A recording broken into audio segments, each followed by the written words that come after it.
मागच्या निवडणुकीच्या वेळी त्यांच्याशी चर्चा कोण करत होतं आपल्या वतीनं? त्यांच्याशी चर्चा करत होते चंद्रकांत दादा.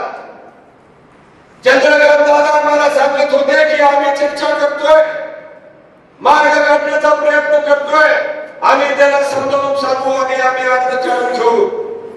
आणि ते त्यांच्याबरोबर बैठका करत होते. परंतु आज आम्हाला लक्षात आलं की ह्या निवडणुकीमध्ये अर्ज मागल्यानंतर माघारीच्या पहिल्याच दिवशी जे भाडे मुंबईला जात आहेत आणि तातडीनं अर्ज मागे काढून घेण्याची संमती देऊन इथं येत आहे, ते भाडे गेल्या वर्षी एवढ्या वाटाघाटी का करतो? आता आपल्या लक्षात यायला काय हरकत नाही, त्यावेळी होणाऱ्या वाटाघाटी ह्या अर्ज काढण्यासाठी होत नव्हत्या,